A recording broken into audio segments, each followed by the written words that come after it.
That is the quiet story nobody in Washington is telling you. Not because it's boring, but because it exposes exactly how dependent America's closest allies in Europe have become on a country that is simultaneously allowing Chinese companies inside its critical infrastructure. The same pipelines that heat Italian homes and power Spanish factories are now being inspected by contractors tied directly to Beijing, and the Europeans know it. And they are paying attention anyway, because they have no choice. If you want to understand why Southern Europe is in a corner it cannot get out of, and what that means for American influence on the continent, stay with me. This channel provides the analysis that doesn't make it onto your cable news ticker. If that matters to you, subscribe and turn on notifications. Let's get into it. Start with a number that doesn't get enough airtime. Algeria supplies approximately 23% of Europe's total gas consumption. 23% for a continent that spent decades congratulating itself on sophisticated energy diversification. Nearly a quarter of its gas supply flows through one North African country with a $60 billion state investment program, an authoritarian government, and a deepening strategic relationship with China. But it gets more specific than that. For Italy, the third largest economy in the Eurozone, Algeria is now the single most important gas supplier on the planet. When Russia's gas disappeared from European pipelines after 2022, Italy didn't pivot cleanly to American lane or Norwegian alternatives. It doubled down on Algeria. It had to. The infrastructure was already there. The Transmed pipeline, formerly named the Enrico Mattei pipeline, runs from Hassi R'Mel in the Algerian desert through Tunisia, under the Mediterranean Sea, and directly into Sicily. That pipeline has a capacity of 35 billion cubic meters per year. In 2024, it delivered 21 billion cubic meters to Italy. Underutilized, and Europe is begging Algeria to push it harder. Spain's situation is nearly identical. The Medgaz pipeline connects Algeria directly to the Spanish coast with a capacity of 5 billion cubic meters annually.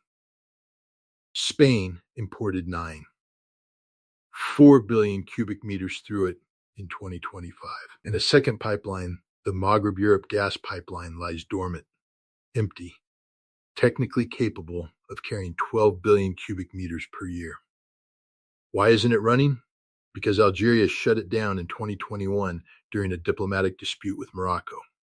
The pipeline runs through Moroccan territory, and Algeria simply decided one day that Morocco was no longer a trustworthy transit country.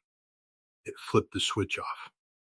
Just like that, 12 billion cubic meters per year gone. And Europe absorbed the shock without a public word of protest, because what else were they going to do? Here's what the official narrative wants you to focus on.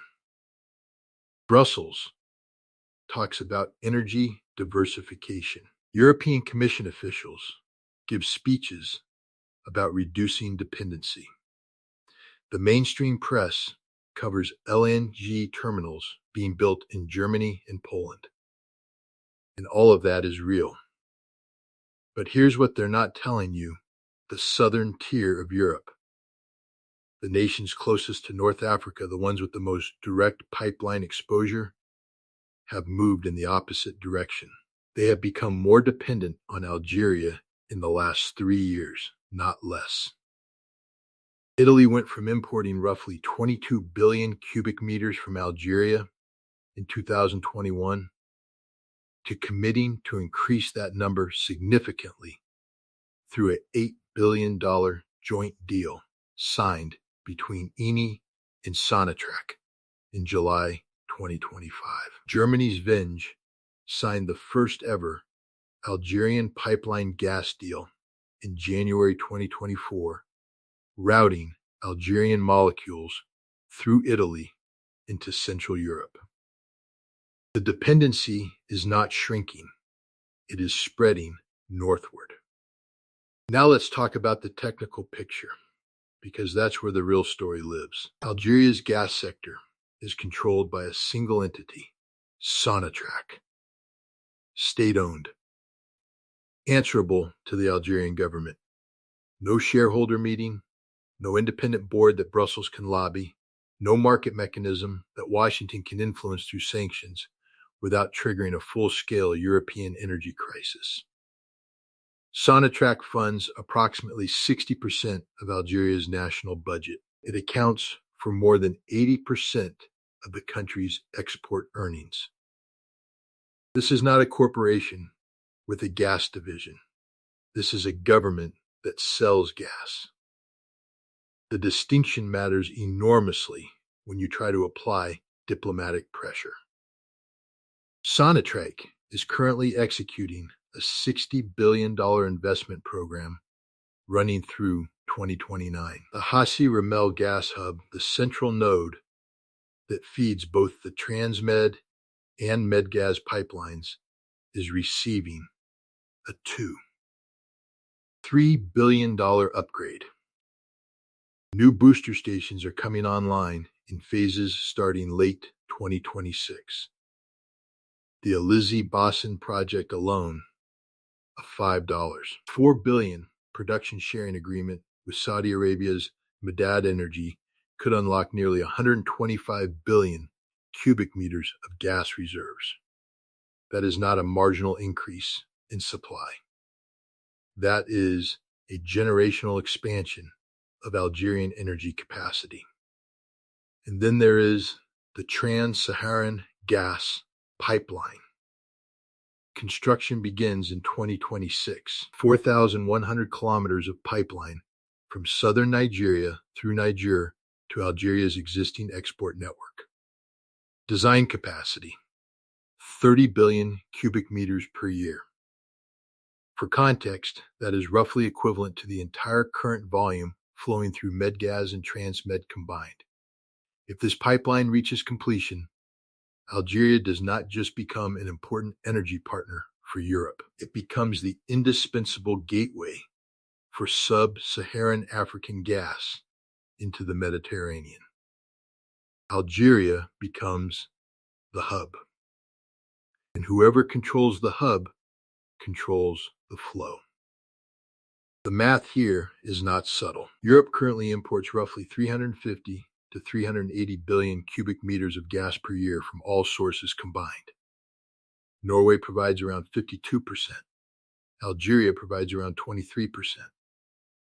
Russia, once the dominant supplier, now provides a fraction of its former volumes. American Ling has filled some of that gap, but at a price. Ling cargoes are priced on global spot markets. When Asia needs gas, American Ling goes to Asia. When Europe needs gas, European buyers have to outbid Asia. Pipeline gas from Algeria doesn't work that way. It flows under long-term contracts. It has no spot market competition. Once the pipe is connected, the gas moves. That structural reliability is worth billions of euros to European utilities trying to plan more than 2 years ahead. 125 billion cubic meters in confirmed new reserves. 30 billion cubic meters per year in new pipeline capacity. $60 billion in committed investment. Read those numbers slowly. This is not a country managing decline.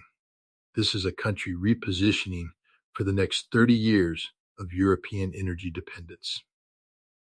Now here's the dimension almost nobody in the Western press is saying out loud. In September 2025, Sonatrach announced it had signed 2 contracts with Chinese companies to inspect more than 3,500 kilometers of Algerian gas pipelines. The companies involved were China National Aero Technology International Engineering Corporation, known as ABIC Intel, and Oil and Gas Pipeline Inspection Technology Company Limited. The inspection activities cover 5 major pipelines: They use internal inspection tools known as smart pigs that travel inside the pipeline and collect detailed data on wall thickness, corrosion, structural integrity, pressure vulnerabilities, and flow characteristics. The program covers the GO1 and GO2 pipelines. These constitute the Algerian section of the Transmed pipeline, the main export corridor for Algerian gas into Italy. Let that sit for a moment. Chinese companies now have physical access to detailed technical data on the internal condition of the pipeline that delivers the majority of Italy's Algerian gas imports. Italian security analysts flagged this immediately. The concern is not theoretical. Internal pipeline inspections provide information about system vulnerabilities. They reveal choke points. They identify the sections most susceptible to pressure failure or external interference. This is not routine maintenance data. This is critical infrastructure intelligence. And it now exists inside databases controlled by Chinese state-linked contractors. Sonatrach stated that the contracts were awarded through a transparent international tender process. That may be true. What it doesn't address is the question of what Beijing does with technical intelligence about European critical infrastructure once it has been collected. China has been building energy leverage for years, not through military confrontation, through patient, incremental positioning inside the supply chains that power the economies it eventually intends to negotiate with from a position of strength. Here's what Beijing is calculating. Algeria is already one of China's most significant African partners under the second 5-year Comprehensive Strategic Cooperation Plan running from 2022 to 2026. Sinopec has an $850 million production sharing agreement with Sonatrach. Chinese companies are embedded in Algerian upstream exploration. Chinese companies are now embedded in Algerian pipeline infrastructure inspection. If the Trans-Saharan gas pipeline is completed and Chinese contractors are involved in its construction, which is not yet confirmed but entirely consistent with the pattern, Beijing will have technical visibility across the entire supply chain moving Nigerian gas through Niger, through Algeria, and into European homes. Russia is watching this with considerable interest. Every year that Europe's southern flank remains structurally tied to Algerian gas is a year that European leverage over North Africa remains constrained. Moscow gains passively. The more Europe depends on suppliers outside its direct political control, the less united European energy policy becomes. Germany argues with Italy about linked import priorities. France competes with Spain over Algerian pipeline contracts. Internal European divisions on energy widen. Russia does not need to fire a single missile to benefit from this dynamic. It just needs to wait. Now pull back further. The developing world is drawing its own conclusions.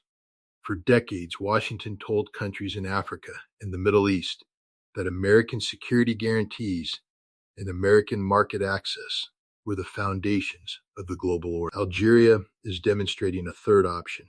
It is leveraging its natural resources to extract investment from every direction simultaneously. American companies like Chevron and ExxonMobil, European companies like Eni and Total Energies, French companies, Saudi companies, and Chinese companies, all competing for access to the same Algerian reserves.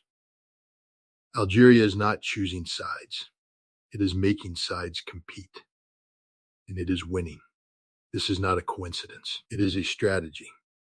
And it is being studied by governments from Nigeria to Kazakhstan to Qatar. Here is where this leaves Southern Europe, and where it leaves the American assumption that NATO allies in the Mediterranean are firmly inside the Western strategic orbit. Italy signed an $8 billion joint development deal with Sonatrach. Germany is routing Algerian gas through Italian infrastructure into Central Europe. Spain is quietly lobbying Algeria to reopen the Maghreb-Europe pipeline the very pipeline Algeria shut down without warning in 2021, because Spanish industrial consumers need the volumes. European countries are not negotiating with Algeria from a position of strength. They are negotiating as customers who cannot afford to walk away from the table. That dynamic has a name. It is called energy leverage, and Algeria has it. Here are my 3 predictions with a clock attached. First, within 18 months, Italy will formally request that the European Union classify the Transmed pipeline as critical infrastructure under enhanced security protocols, specifically citing concerns about third-party technical access. Whether Brussels acts on that request is a different question, but the request will come. Second, the Trans-Saharan gas pipeline will face at least 2 years of construction delays beyond its announced 2026 start date. Niger's political situation, the technical complexity of building 4,100 kilometers of pipeline through one of the most challenging terrains on Earth, and the financing requirements for a $13 billion project will combine to push meaningful completion toward 2031 at the earliest. Third, within 5 years, China will hold technical inspection contracts on infrastructure delivering gas to at least 4 European Union member states, not through military action, through contracts, through tenders, through the slow, methodical accumulation of technical access that Beijing has been executing across critical global infrastructure for the last 15 years. None of this is inevitable. Europe could invest aggressively in Ling import capacity, in hydrogen infrastructure, in domestic energy production, but that requires political will and capital spending on a scale that European governments have consistently refused to commit to. The comfortable path is to keep buying Algerian gas, keep awarding Sonatrach the contracts it wants, and hope that the Chinese companies inspecting the pipelines are simply inspecting the pipelines. The uncomfortable reality is that energy dependency doesn't announce itself. It builds quietly, contract by contract, pipeline kilometer by pipeline kilometer, until the morning a government discovers that cutting a supplier relationship would cost it more than maintaining. Europe is further down that road with Algeria than most analysts in Washington are willing to say directly. Here is the question I want you to answer in the comments. Which happens first? The European Union formally restricts Chinese technical access to North African pipeline infrastructure, or a major Algerian gas disruption forces Europe into an emergency energy crisis that finally forces the diversification conversation it has been avoiding for 3 years. Drop your answer below. I read every single one. If this gave you a framework for understanding Southern European energy vulnerability that you were not getting from mainstream coverage, share it with one person who needs to understand what the next decade of European strategic dependence actually looks like.